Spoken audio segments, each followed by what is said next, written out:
All right, let's get into section 6 now. This is a longer section, has a lot of important information. If you thought kinetics was going to go away, you are wrong. Kinetics is back. All right, why do we care? Why do we care about kinetics? Anything that has 83 or more protons is unstable and it is going to break down. And so we need to know what to expect. So here's the good news. No exceptions. I know y'all like it when I say that. No exceptions. Radioactive nuclei, they decay according to, what are our choices? 0, first, and second order. First order kinetics. This is a good thing. So rate equals K capital N. Capital N refers to the number of radioactive nuclei. And K, this is a lowercase k that is not in italics. So it is the rate constant. And now remember, one of the good things about first order kinetics is the half-life does not depend on the amount that you start with. So the half-life is always 0.693 over the rate constant. So we will be using this information. Now, if you think about something, just try to think about a story you've read or a news item that has to do with radioactivity. What do people talk about in this context when it comes to radioactivity? I'll give you a few seconds. What you should have said, most often the information reported when it comes to radioactivity is the half-life. Such and such has a half-life of blah, blah, blah. So that's where a lot of our calculations are going to begin. And again, I'll get into that, but we're going to be given the half-life, so we're going to have to work backwards to get the half-life, find K, and then plug it on in. So just setting you up for a context of what is going to happen. Now, some of our nuclides decay very quickly. So that means they have a very large K and a short half-life, and these are very, very active. For example, if you had radon 220, radon has 86 protons. It has a half-life of 55.6 seconds. Very fast. All right. And some nuclides decay very slowly. That means they have a small, and when I say small, I mean like tiny K, and they have a long half-life. So these would be what we consider less active. But they're less active, but they act for a very long time. For example, uranium 238. Uranium has 92 protons. It has a half-life of, are you ready for this? 4.5 billion, so that's times 10 to the 9th years. Whoa, that's a really long time. All right, now, remember that one half-life plus one half-life does not equal one whole life. Remember that. We're talking about exponential decay here. It's the opposite of exponential growth.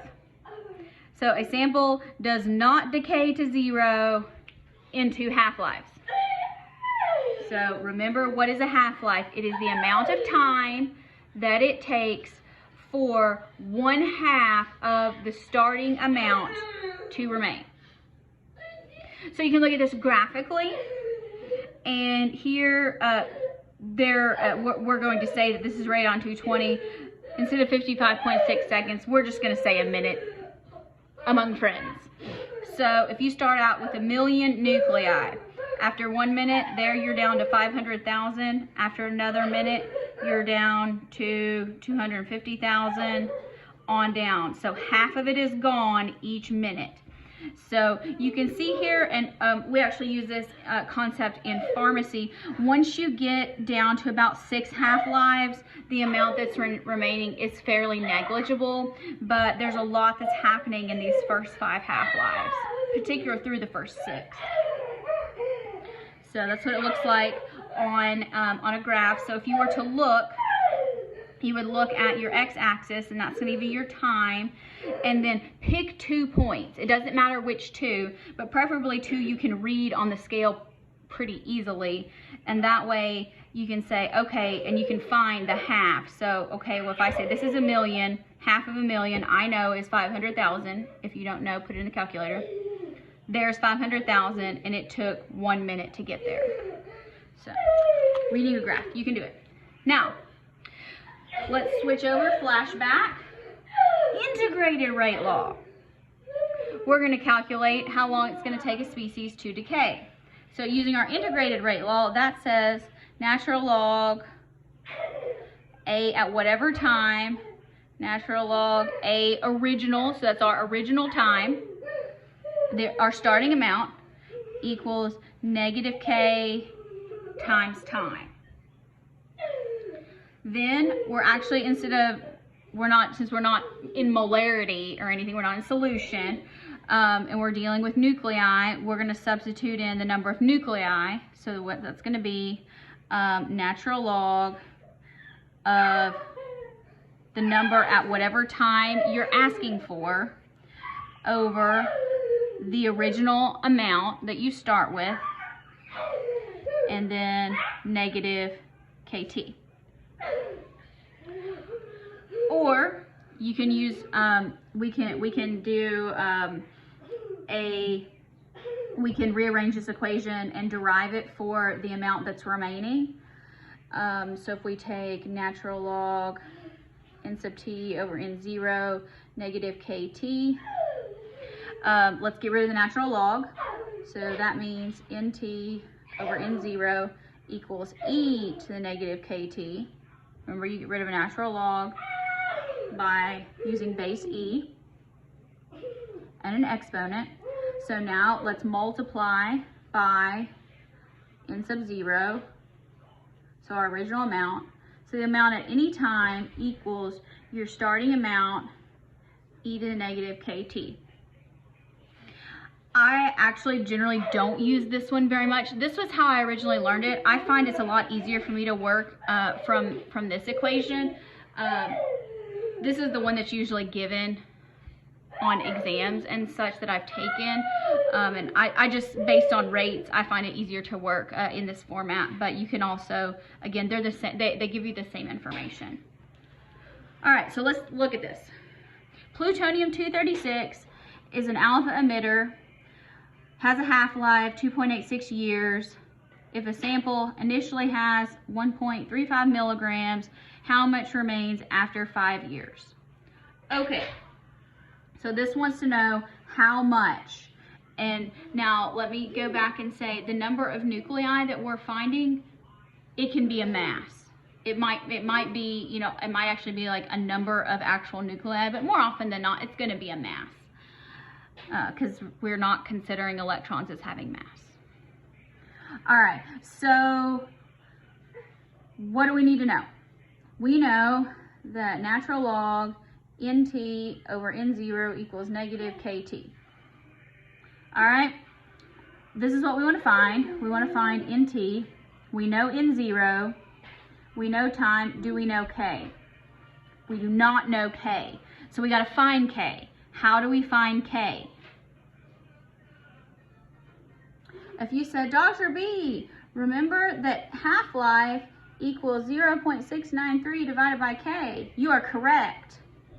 So our half-life here is 2.86 years, 0.693 over k. So that's going to give us 0.693, geez, not negative, 0.693 divided by 2.86, and that gives us a k value of 0.2423 And remember, the units in a first order rate constant are per year, so they're inverse units, or you could say year to the -1. Both of those are acceptable. I generally just write per year. So now that we have that information, we can plug and chug.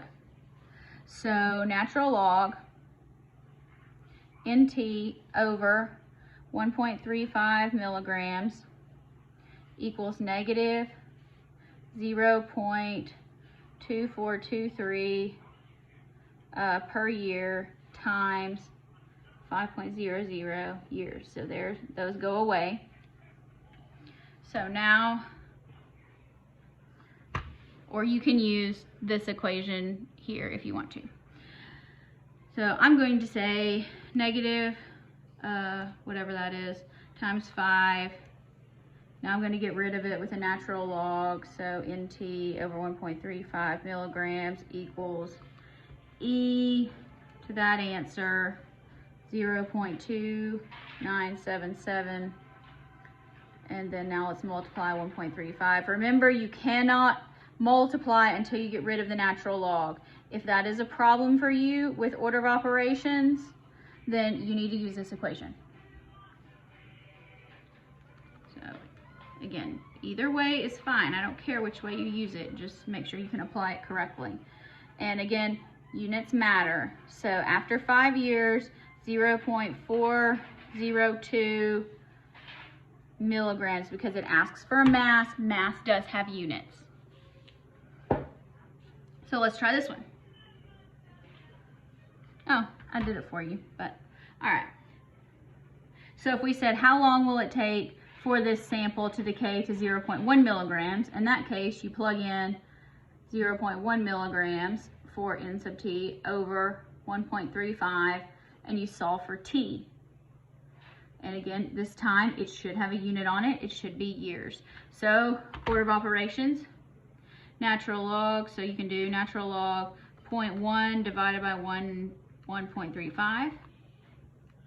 And then we can divide by negative 0.2423. 10.74 years. I don't know what that is. Now, we can also use this information for dating.